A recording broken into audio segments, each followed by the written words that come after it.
사랑의 창가 6번째 시간입니다. 지난달인가 작고하신 이어령 교수님이 언젠가 이런 말을 한 적이 있습니다. 한국교회는 정의는 지켰으나 사랑은 놓쳤다. 한국교회가 의는 붙들었으나 사랑은 놓쳤다. 그러다 보니까 교회가 따스함을 잃게 되었고 하나가 되지 못하였다 하는 아쉬운 말을 했습니다. 성경이 말씀하고 있는 중요한 가치 두 가지가 있지요. 성경에서 놓칠 수 없는 중요한 가치 두 가지. 그게 바로 의와 사랑이라는 것입니다. 의와 사랑. 그런데 여러분, 이 의와 사랑이 서로 모순된다는 사실을 알고 계십니까? 의라는 것이 무엇입니까? 의. 옳음을 바로 세우는 것이죠. 정의. 감추어진 부도덕, 불법, 부패, 불의와 같은 이런 죄악을 들추어내고 폭로해서 심판하는 것. 이게 의를 세우는 것이에요. 진리를 바로 세워야 한다는 주장. 이런 의를 개인에게 적용을 해본다면 타인의 거짓말, 또 탐욕, 무례함, 폭력, 무책임 이런 것들을 못 보는 겁니다. 인간의 올바르지 않음을 지적하고 비판을 하는 것. 의를 세운다. 그 옛날 다메섹으로 달려가던 바울은 스스로 의로운 일을 한다고 믿었습니다. 나는 지금 옳은 일 하는 거야. 그래가지고 잡아서 심판해야 된다. 들추어내어서 폭로하고 바로잡는 일, 의를 세우는 일, 들추어내는 역할, 까발리는 역할. 그런데 여러분, 사랑이 무엇입니까? 오늘 성경에서 보니까 덮어주고 감추고 하는 성질이 있습니다. 의는 까발려내고 들추는 일을 하지만 사랑은 감추는 일을 하고 있습니다. 다시 말해서 품어주고 기다려주고 용납하고 용서하고 끊임없이 바라고 인내합니다. 그동안 우리의 신앙은 잘못을 지적하고 불의에 맞서고 죄에 대해서 성토하는 의인의 신앙으로 성장해 왔습니다. 저거 잘못된 거라고, 저거 틀린 거라고, 저거 저래서 되냐고, 이런 의로운 신앙의 성질로 발전해 왔습니다. 신앙의 기준, 잣대가 이런 의로움이 옳으냐 그러냐, 저거 죄냐 아니냐, 잘못됐냐 안 잘못됐냐, 이런 거에 우리는 초점이 맞추어진 신앙의 성품, 성격을 가지고 있다. 그래서 서로 싸우고 편가르기를 하고 급기야 교회가 갈라질지언정 의를 위해서 어쩔 수 없는 선택이었다고 스스로를 생각을 합니다. 그래도 나는 의로운 일을 한 거야. 차라리 헤어질지언정, 싸울지언정, 갈라질지언정 나는 의로운 일을 한 거야. 이렇게 생각을 한다는 거죠. 부득이한 일이라. 그런데 여러분, 그러는 동안 뭐라는 겁니까? 서로를 용서하고 품어주고 덮어주는 이 중요한 가치, 사랑은 잊혀지고 있더라는 거예요. 이렇게 정의를 세우자니 사랑이 가려지고 사랑을 붙들자니 정의가 무너진다. 이런 딜레마를 어떻게 우리는 해결해 볼 것인가? 분명히 성경은 하나님의 의에 대해서 중요하게 말씀합니다. 사랑도 그에 못지않게 강조하고 있습니다. 그렇다면 성경이 강조하고 있는 의와 사랑은 어떻게 서로 만날 수 있을까? 지금까지 고린도 교인들이 보여준 분쟁의 중심에는 의로움 논쟁이었습니다. 고린도 교인들이 보여준 이 분쟁 무엇입니까? 맞냐 틀리냐예요. 옳으냐 그러냐, 누가 더 착하냐, 누가 더 성경적이냐, 누가 더 신실하냐. 그렇게 해서 나뉘고 갈라지고 차등이 생기고 서로 싸우는 동안에 어떻게 됐다는 겁니까? 본의 아니게 사랑을 버리게 되었다는 겁니다. 이 와중에 지금 고린도전서에서 사랑을 말씀하고 있다는 것은 매우 의미심장한 이야기를 가르쳐주고 있습니다. 의로움도 놓칠 수 없고 사랑도 지켜야 하는 거라면 과연 하나님은 어떻게 이런 의를, 하나님의 공의를, 세상의 정의를 하나님은 세워 가셨을까? 사랑도 지키고 의도 지켜야 하는 이 두 가지를 어떻게 주님은 감당하셨을까? 이게 우리에게 중요한 내용이에요. 여러분, 이것은 우리의 신앙에 있어서 매우 중요한 질문입니다. 하나님이 어떻게 세상에 의를 세우셨을까? 어떻게 의롭게 하셨을까? 미리 결론부터 보자면 6절 말씀에 이렇게 말씀합니다. 사랑은 불의를 기뻐하지 아니하고 진리와 함께 기뻐하며 그랬습니다. 진리, 의로움. 진리와 사랑이 함께 있고 같이 기뻐하는 거랍니다. 의로움도 놓칠 수 없고 사랑도 지켜야 하는 이 문제. 사랑과 의는 어떻게 함께 할 수 있을까? 어떻게 하나가 되는가? 그 해답이 오늘 말씀 8절에 풀어주고 있습니다. 사랑은 모든 것을 참으며 모든 것을 믿으며 모든 것을 바라며 모든 것을 견디느니라. 자, 먼저 여기서 사랑이 어떻게 의로움과 모순이 되고 있습니까? 사랑은 참 모순적인 거예요. 사랑은 모든 것을 참는 거라고 합니다. 여기서 참는다라는 말, 스테게이, 참는다라는 말은 덮다라는 뜻이 있어요. 덮는다라는 뜻입니다. 그래서 공동번역이나 표준 세번역에 사랑은 모든 것을 덮어주며 라고 했습니다. 무엇을 덮을까요?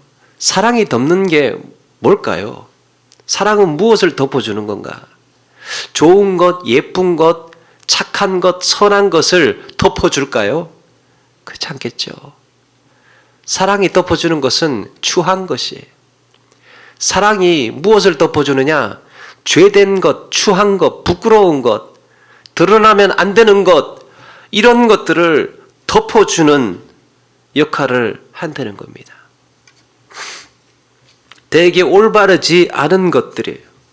들추고 밝히면 처벌받아야 되는 것, 비판받아야 될 것, 이런 것들을 사랑은 덮어주고 있다는 겁니다.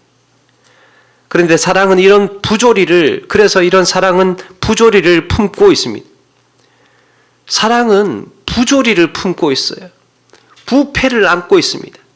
추한 것, 죄악된 것을 떠안고 있는 게 사랑이에요. 그걸 머금고 있는 것. 알고 있음에도 그 허다한 죄를 덮어줍니다. 부조리나 불이나 이런 기꺼이 이런 것들을 품어주는 모순. 베드로전서 4장 8절에 무엇보다 뜨겁게 서로 사랑할지니 사랑은 허다한 죄를 덮느니라 라고 했습니다. 허다한 죄를 덮느니라. 이때 덮느니라 라는 표현이 스테게이, 똑같은 단어입니다. 덮어준다. 조창희님의 가시곡이라는 소설이 있죠. 오래전부터 나왔었는데 저는 얼마 전에 알았습니다. 얼마 전에 보게 됐습니다. 가시고기가 암컷이 새끼를 낳으면 그 새끼를 버리고 떠난다고 합니다. 그러면 수컷은 새끼 가시고기를 끝까지 키우다가 새끼가 이제 다 자라서 떠나게 되면 수컷 가시고기는 돌의 머리를 받아서 생을 마감한다는 이야기가 있습니다. 이 소설에 나오는 아빠와 아들의 이야기가 그렇습니다. 이야기가 시작되면서 10살짜리 아들 다우미는 백혈병에 걸린 소아병동에 앉아 있습니다. 아빠는 소아병동 뒤뜰에 넋을 놓고 벤치에 앉아 있습니다. 아빠는 그동안 병원비를 대느라 그나마 있던 재산 다 팔아버리고 아내마저 떠나버렸습니다. 이렇게 백혈병에 걸린 10살짜리 아이가 소아병동 병실에 앉아서 바깥에 있는 멍하니 앉아있는 아빠를 바라보면서 소설이 시작이 됩니다. 처음 장면이 이렇게 시작되는데 제가 조금 읽어드리겠습니다. 아이가 이렇게 말을 하는 거예요. 아빠는 멍텅구리입니다. 나는 지금 멍텅구리 아빠를 보고 있답니다. 창밖에는 비가 옵니다. 부슬부슬. 비는 아침부터 내렸지요. 지금은 저녁이고요. 아빠는 소아병동 뒤뜰 나무 의자에 앉아 있습니다. 의자는 푹 젖었을 겁니다. 아빠도 의자만큼 푹 젖어 있겠고요. 아빠에게 우산이 없습니다. 우산이야 구내 매점에서 살 수 있을 텐데 왜 저러고 있을까요? 비는 또 왜 그치지 않는지요? 비 내리는 날에는 창문도 열지 못하게 하는 아빠죠. 내가 감기에 걸릴까봐 걱정이 이만저만이 아니랍니다. 괜히 비를 맞고 있는 아빠 때문에 난 무지무지 속이 상합니다. 그리고 조금 뛰어넘어서 이렇게 말을 합니다. 이런 말을 합니다. 아빠가 점퍼 주머니를 뒤집니다. 뭘 찾고 있는지 알만해요. 담배입니다. 내가 세상에서 미워하는 것들을 차례대로 적어본 적이 있었지요. 모두 25가지였고 담배는 13번째를 차지했어요. 아빠를 사랑해요. 그렇지만 담배 피우는 것은 별로예요. 엄마는 담배 피우는 아빠한테 폭풍 잔소리를 짜증을 냈지요. 결국 아빠가 졌어요. 그런데 내가 다시 입원하면서부터 또 피웁니다. 담배를 피우는 것과 끊는 것 모두 아빠가 알아서 할 일이기는 하지만 난 정말 못마땅합니다. 그러나 엄마처럼 잔소리나 짜증을 부리진 않아요. 사랑하는 사람을 위해서 싫은 일도 참아낼 줄 알아야 한다고 아빠가 말해준 적이 있습니다. 내가 세상에서 제일 사랑하는 사람이 아빠이고 그러니까 아빠가 좋아하는 담배쯤은 참아야 한다고 생각해요. 여기서 사랑하는 사람을 위해서 싫은 일도 참아낼 줄 알아야 한다고 아빠가 말해준 적이 있습니다. 이 표현이 아름답지 않습니까?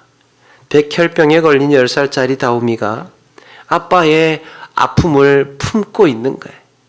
자기도 그렇게 죽어가면서 아빠의 아픔을 품고 있습니다.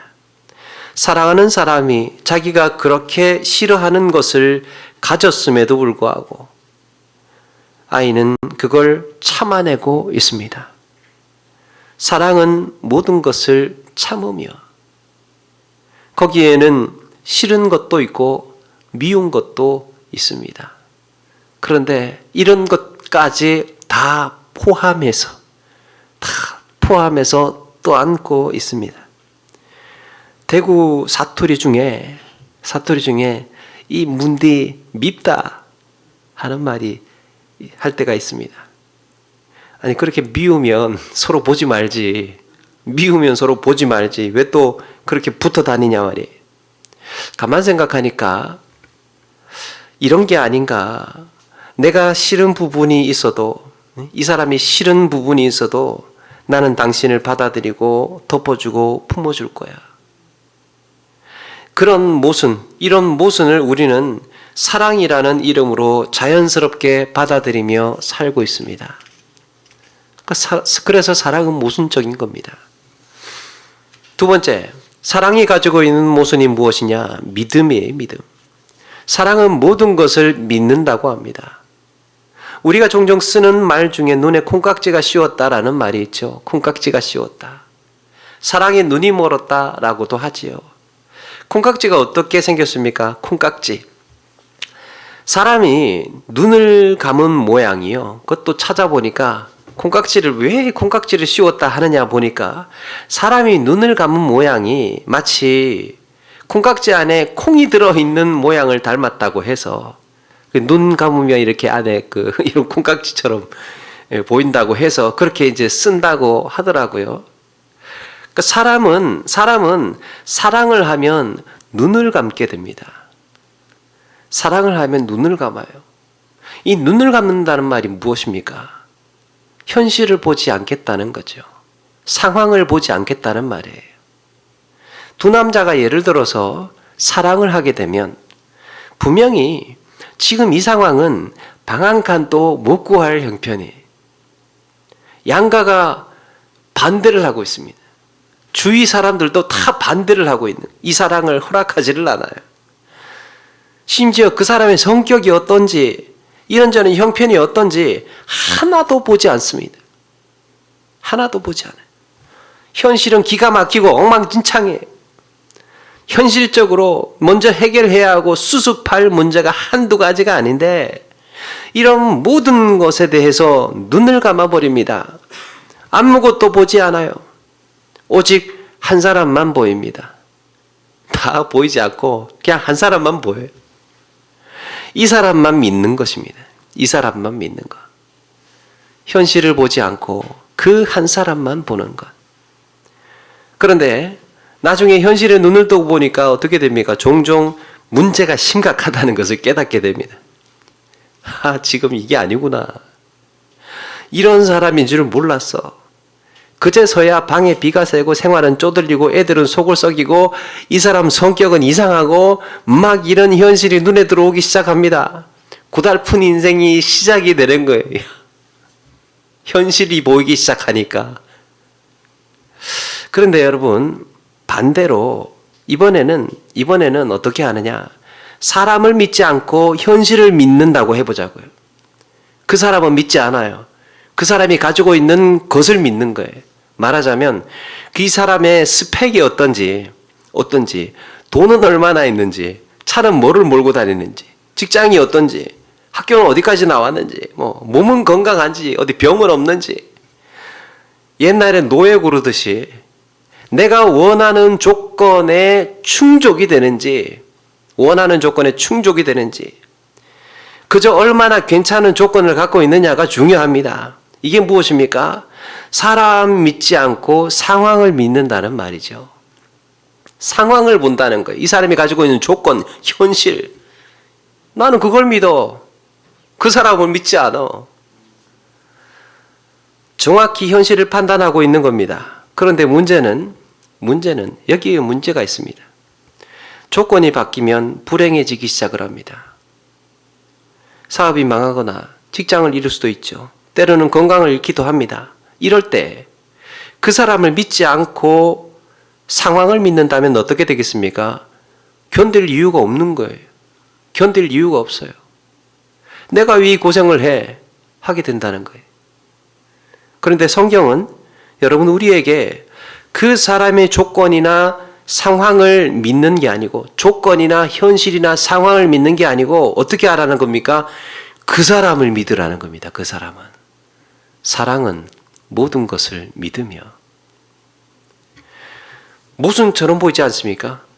어떻게 사람을 믿으라는 거예요? 상황을 믿어야지. 오히려 그게 더 현실적이고 냉철한 판단으로 보여지는데, 아니 그렇게 보이지 않는 사람을 어떻게 믿으라는 겁니까? 여기에 사랑과 의에 대한 놀라운 접점이 시작이 됩니다. 의가 어떻게 이루어져 가는지, 로마서 4장 18절에 아브라함이 바랄 수 없는 중에 바라고 믿었으니 그랬습니다. 바랄 수 없는 중에 바라고 믿었으니. 아브라함에게 바랄 수 없는 현실이 무엇입니까? 그에게 처해진 현실, 나이가 100세예요. 아내는 90세. 애 못 낳습니다. 그런데 다음 절에 19절에 그가 100세나 되어 자기 몸이 죽은 것 같고 사라의 태가 죽은 것 같음을 알고도 믿음이 약하여지지 아니하고 그랬습니다. 그런 현실 속에서 아브라함은 네 자손이 하늘의 별과 같고 바다의 모래와 같을 것이라는 하나님의 약속을 믿었습니다.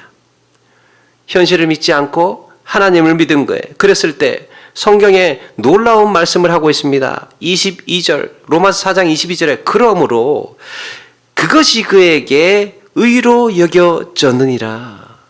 의로 여겨졌느니라. 어처구니 없는 현실이죠. 아브라함은 말도 안 되는 약속을 하시는 하나님을 믿었습니다. 그러나 그때 하나님은 아브라함을 의롭다고 하셨습니다. 여기에 의가 등장합니다. 드디어 아브라함은 하나님을 사랑하기 시작한 것입니다. 현실을 보지 않고 주어진 상황을 보지 않고 하나님을 믿었다는 말은, 하나님밖에 보이지 않았다라는 말은 하나님을 사랑하기 시작했다는 거예요. 여러분, 이 원리는 우리가 누군가를 사랑할 때에도 그대로 적용이 됩니다. 여기서 중요한 게 한 가지가 있습니다. 있는데, 믿는다라고 해서 거기서 끝나는 게 아니에요. 믿는다라고 해서 그게 끝이 아닙니다. 사랑은 모든 것을 믿는다라고 했는데 그게 끝이 아니고 그때부터가 시작입니다. 그때부터 소망과 견딤이라는, 바라고 견딤이라는 대가를 치러야 합니다. 믿는 사람은요, 대가를 치러야 돼요. 아브라함도 하나님의 약속을 믿고 거기에서 끝난 게 아니었어요. 아브라함은 하나님을 믿었어요. 그런데 어떤 대가를 치렀습니까? 그때부터 오랜 시간 기다려야 했습니다. 약속의 땅에 가혹한 기근을 버텨야 했습니다. 때로는 생명의 위협을 느껴야 했고요. 심지어 아들 이삭을 제물로 바치라는 이런 기가 막힌 현실과도 마주해야 했습니다. 이게 믿음의 대가예요. 믿음의 대가. 하나님을 정말 말도 안 되는 그 하나님의 말씀을 믿었기 때문에 아브라함은 이런 대가를 치러야 했던 거예요. 그가 이런 온갖 시련을 감수할 수 있었던 이유가 무엇입니까? 모순처럼 보이는 하나님의 약속을 믿었기 때문입니다. 믿었기 때문에 치러야 할 대가는 바라고 견디는 것이었습니다. 바라고 견디는 것. 기시미 이치로 고가 후미다케의 미움받을 용기 두 번째 책은 사랑에 대해서 이야기를 해줍니다. 미움받을 용기를 1권을 보셨다면 2권을 꼭 보셔야 이야기의 마지막을 알 수 있습니다. 그 미움받을 용기 2권에 심리학자 아들러의 사랑의 능동적인 기술에 관해서 이야기를 합니다. 사랑은 능동적인 기술이라고 말하면서 신데렐라와 왕자의 사랑을 잠깐 예로 들은 적이 있습니다. 신데렐라와 왕자.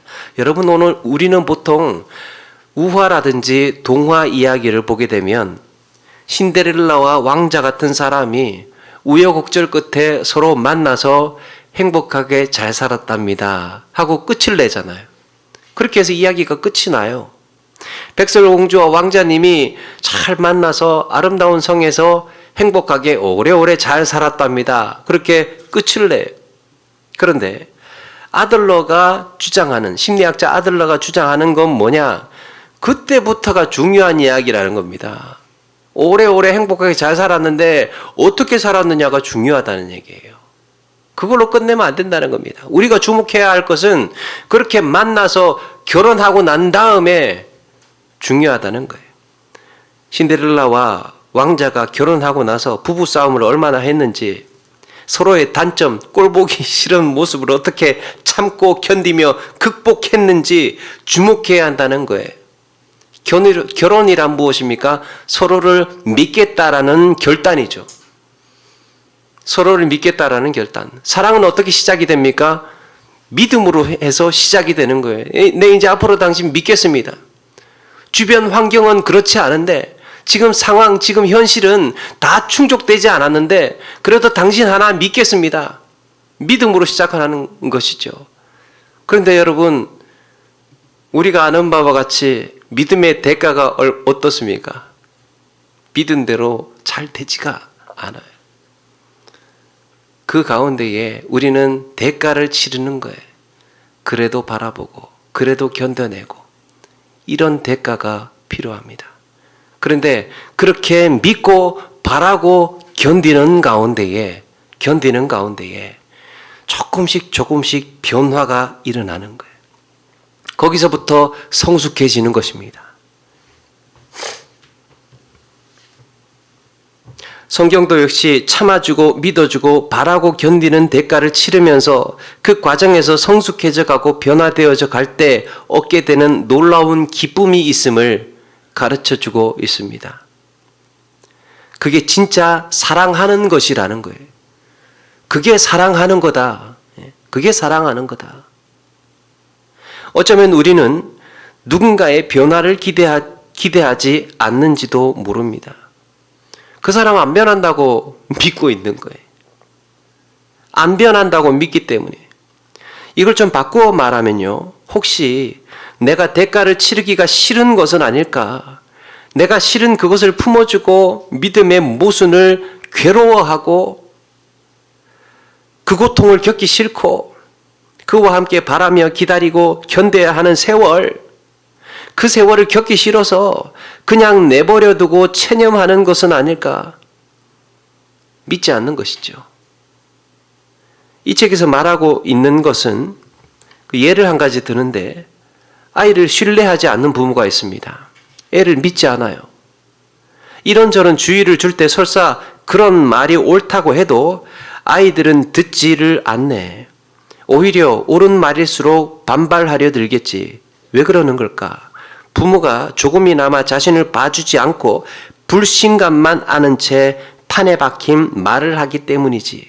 우리는 나를 믿어주는 사람의 말만 믿으려고 하네.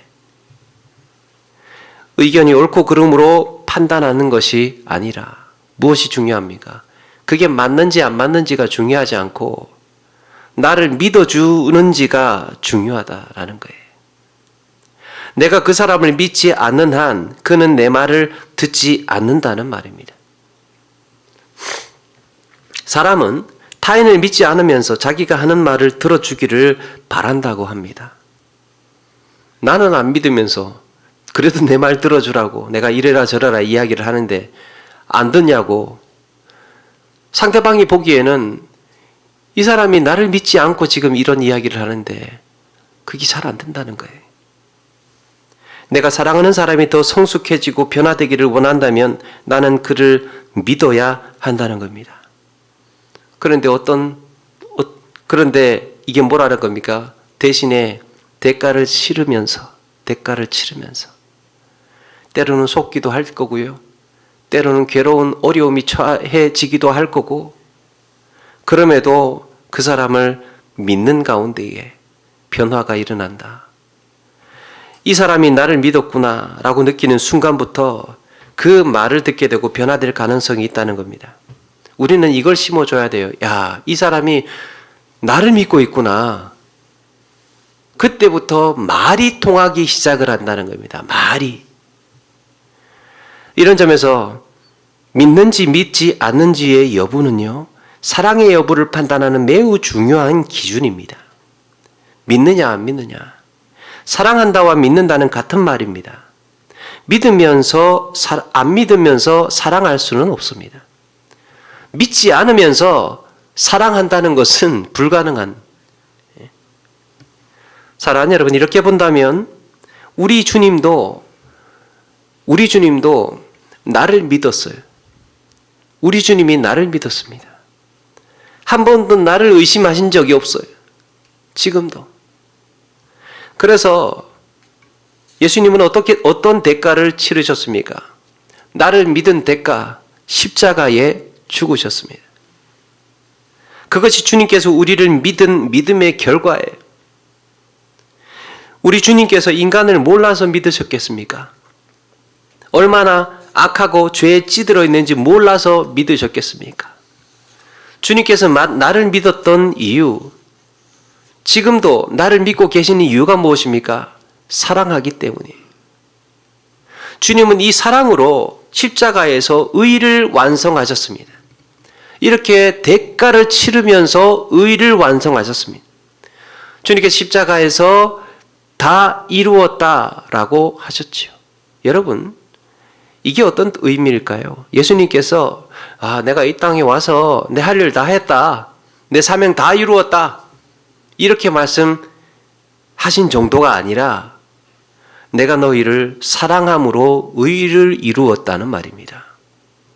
의롭게 되었다. 내가 너희를 의인으로 만들었다. 어떻게? 내가 십자가의 죽음으로 인해서. 내가 이 혹독한 대가를 치름으로 인해서 우리는 의롭게 되었다. 완성하였다. 라고 말하고 있는 거예요. 사랑과 의는 서로 갈라진 이야기가 아니고 사랑이라는, 믿음이라는 바라고 견디는 혹독한 대가를 치르는 가운데에 그걸 품어주고 또 안아주는 이런 대가를 치르는 가운데에 얻어낼 수 있는 열매가 바로 의라는 거예요. 의. 다른 이야기가 아니고 사랑이라는 수고, 고통을, 시련을 통해서 거기에서 진리가 세워지고 있는 거였습니다. 내가 이 고통을 당하고 이렇게 오래도록 바라고 견뎌내는 이유는 너희가 내 안에 이런 사랑을 알고 언젠가는 변화되고 성숙해 갈 것을 믿기 때문이다. 주님께서 왜 그런 고통을 당해야 했습니까? 언젠가는 성숙해 갈 것을 믿기 때문에. 그래서 여러분, 예수님께서 우리를 위하여 십자가에서 죽으셨습니다. 그래서 우리는 구원받았습니다. 그걸로 끝나는 게 아니죠. 예? 우리의 신앙생활은요, 거기가 출발점이에요. 출발점. 거기서부터 시작이 되는 거예요. 그렇게 베드로가 변화되었고, 그렇게 사도 바울이 변화되었습니다. 그렇게 우리도 변화되어 갈 것입니다. 그러므로 우리는 사랑의 수고를 두려워하지 않아야 합니다.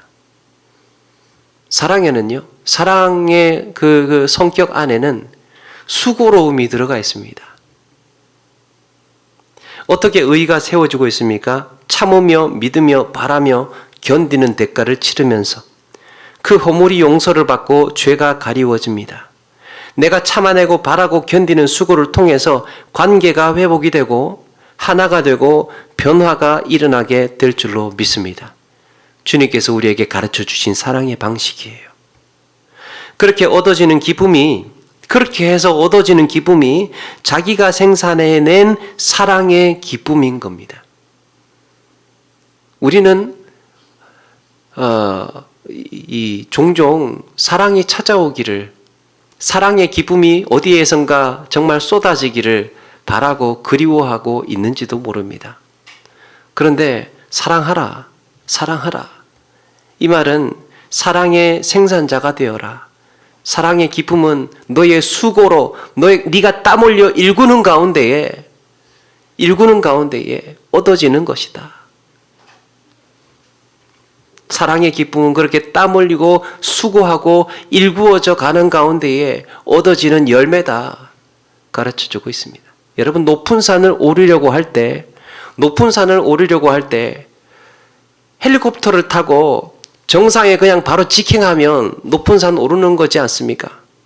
그런데 그렇게 해서 보람이 있고 그렇게 해서 야호를 외칠 수 있습니까? 그렇지 않죠. 배낭을 쌉니다. 무거운 짐을 들어요. 땀을 흘립니다. 계획을 세우고요. 한 걸음 한 걸음 힘을 들여가면서 그 정상의 꼭대기까지 한 걸음 한 걸음 해서 올라갔을 때에 얻어지는 기쁨은 다르다는 거예요. 다르다는 거. 내 수고로 생산해낸 기쁨 말이에요. 내 수고로 생산해낸 기쁨. 김시표류기라는 영화가 있습니다. 제가 생각할 때는 이거 명작 같은데, 이거 명작인데 왜 이게 흥행이 안 됐지? 이렇게 좀 아까운 영화예요. 너무나 아끼는 김시표류기. 그 내용 대충 아실 것 같아가지고 중간에 그냥 잘라서 조금만 말씀드리면, 이 남자가 짜짜로니 봉지를 발견하잖아요. 그 안에 수프가 있어요. 그냥 짜장면이 너무 먹고 싶은 거예요. 무인도에서 밤섬 한강 중앙에 짜장면이 너무 먹고 싶어가지고 이거 진짜 털어먹을까? 이 스프 이거 그냥 털어먹을까? 찢어서 막 고민을 하고 짜장면을 거절했던 지난 날을 후회하면서 이거 진짜 어떻게 하나 막 이걸 그냥 막 만지작거리고 냄새 맡고 막 이러는 겁니다. 결국에는 짜장면을 만들어 보기로 생각을 하고 이제 그 새똥을 카드로 막 긁어가면서 똥을 거기에 이제 소화가 안 된 씨가 있을 거야. 뭐 어떤 씨든 있을 거야. 해가지고 새똥을 막 긁어가면서 야 진짜 카드를 좀 긁는구나 막 이러면서 하죠. 그래가지고 밭을 일구고 돌을 골라내고 땀을 흘리고 땀 흘린 거 이렇게 거두어가면서 그거 막 해가지고 운동도 하고 그렇게 해서 우여곡절 끝에 옥수수가 세워지잖아요. 얼마나 기뻐합니까? 옥수수 얻게 되었다.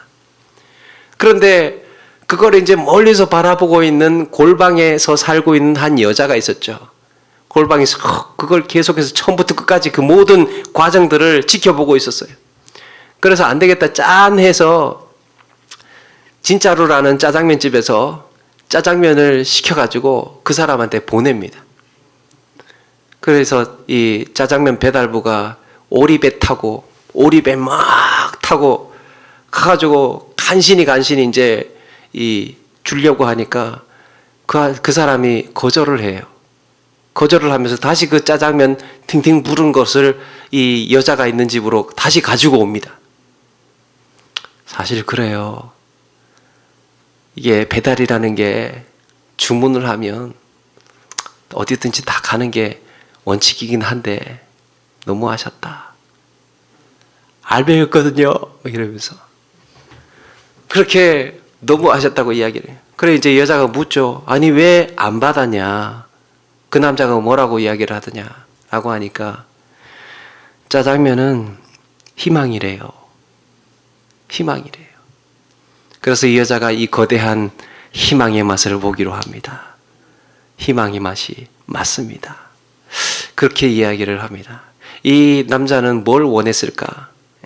한 번에 배달되는 그냥 이 짜장면 먹으면 그만인데 왜 이런 과정 수고를 거치면서 그걸 마다하고 거절을 했을까?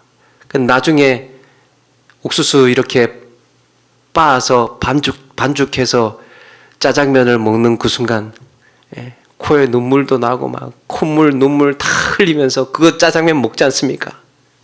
그 기쁨, 자기가 생산해낸 기쁨, 자기가 수고하고 땀 흘리고 고생을 해가면서 생산해낸 자기의 기쁨, 그걸 바라보고 있었던 거예요. 그게 그 사람에게 희망이었습니다. 여러분, 우리 사랑을 하려고 할 때요, 내 입맛에 맞고 내가 원하고 나를 잘 맞춰주고 조건이 되고 내 원하는 거 충족 다 해주는 이런 사랑은 우리에게 잘 찾아오지 않습니다. 금방이라도 떠나버리죠. 그런데 내가 땀 흘리고 수고하고 헌신하고 섬기는 가운데에 견디고 그렇게 해서 일구어서 얻어낸 사랑의 기쁨은요, 오래오래 가고 그게 우리의 삶에 의미가 있고 가치가 있습니다. 성경은 우리에게 그런 사랑을 해보라고, 그런 사랑 해보라고, 그걸 아들러는 능동적인 사랑의 기술이라고 이야기를 했습니다. 사랑은 능동적인 것이다. 내가 해야 하는 것이다. 라는 거예요. 내가 해야 하는 거예요. 내가 먼저 손을 내밀고 내가 먼저 믿어주고 내가 먼저 땀을 흘리고 내가 먼저 수고하는 가운데 얻어지는 기쁨, 진짜 사랑을 하는 것이다. 가르쳐주고 있습니다. 여러분, 꽃을 사랑하는 사람은 두 가지 종류의 사람이 있다고 합니다. 꽃을 사랑하는 데에는 두 가지 종류의 사람이 있습니다. 한 사람은 예쁘게 핀 꽃을 꺾어서 꽃병에 꽂아놓고 그 꽃을 보면서 야, 예쁘다, 즐거워한, 꽃을 꺾어가지고 한 다발 사와서 그냥 꽃병에 꽂아놓는 거죠. 그러다가 어느 날 꽃이 시들어버리면 시들었네? 하면서 버려요. 쓰레기 취급을. 또 한 사람은 화분에 씨를 심고 물을 주면서 싹이 나고 줄기가 나기를 기다립니다. 때로는 햇볕도 쬐어주려고 화분을 창가로 데려가고 이런 수고를 마다하지 않습니다. 싹을 틔우고요, 줄기를 내고 꽃이 피기까지를 기다리는 거예요. 그렇게 핀 꽃이 다칠까 봐 곁에서 잘 보듬어주고 관심을 갖고 지켜줍니다. 여러분, 누가 꽃을 더 사랑하는 사람이겠습니까? 누가 그 꽃에 더 애정이 있겠습니까? 누가 더 오래오래 기쁨을 누리며 사는 사람일까요? 우리가 이 땅을 살면서 이런 사랑의 수고를 두려워한다면, 싫다면 우리는 단 한 번도 제대로 사랑해보지 못하고 사랑의 기쁨도 누리지 못한 미숙한 인생이 될지도 모릅니다. 주님께서 나를 사랑하신 것처럼 나 역시 누군가를 이렇게 사랑할 수 있다면 우리도 언젠가는 누군가를 변화시킬 수 있고 누군가에게 감동을 줄 수 있고 그 기쁨을 경험하며 살게 될 줄로 믿습니다. 거칠고 메마른 시련, 이런 땅이어도 이런 시련과 수고를 두려워하지 않는 사랑의 일꾼, 그런 사람, 그런 성도로 살아가시는 저와 여러분 되기를 주님의 이름으로 축원합니다.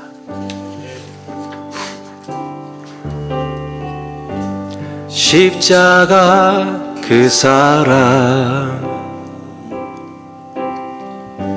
멀리 떠나서 무너진 나의 삶 속에 잊혀진 주님,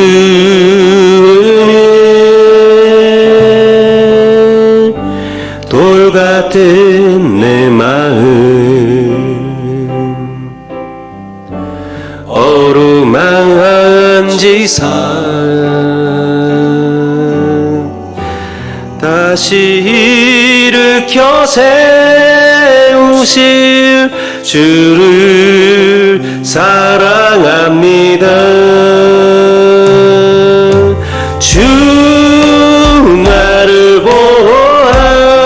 보호하시고 날 붙드시리. 나는 보배롭고 존귀한 주님의 자녀라. 주 너를 보호하시고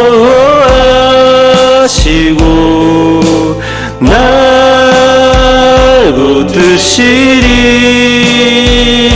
나는 보배롭고 존귀한 주의 자녀라. 우리 한 번 더 찬양하면서 준비한 예물 드리겠습니다. 지나간 일들을 기억하지 않고 이전에 행한 모든 일 생각지 않으리. 사막의 강물과 길을 내시는 주, 내 안에 새 일을 하실 주만 바라보리라. 주 너를 보호하시고 널 붙드시리. 너는 보배롭고 존귀한 주님의 자녀라. 주 너를 보호하시고 널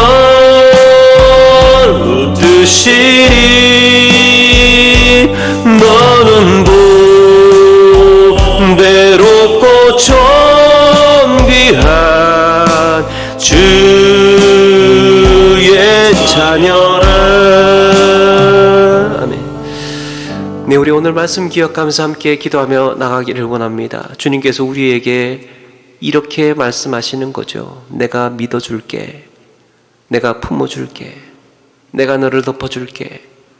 바라고 견디며 너의 변화와 성장을 위해서 그렇게 수고의 대가를 치를게. 사랑하는 여러분, 그래서 우리는 변화될 수 있고, 그래서 우리는 성장하고 성숙할 수 있답니다. 우리가 이 땅을 살아가는 동안에도 주는 사랑 받기만을 위하여서 기다리지 말고 사랑을 일구고 사랑을 수고하는 가운데 얻어지는 그 기쁨을 내가 누리며 살기를 원합니다. 하나님 우리에게 이런 지혜를 주시고 이런 용기를 주시고 이 땅을 살아가는 이런 삶의 힘을 더하여 주셔서 정말 제대로 된 사랑을 하면서 살 수 있는 그런 그리스도인으로 살기를 원합니다. 하나님 우리에게 이런 은혜를 주옵소서. 우리 말씀 기억하면서 이런 사랑을 하면서 살겠노라고 다짐하며 결단하며 함께 기도하며 나가겠습니다. 같이 하며 기도하겠습니다. 사랑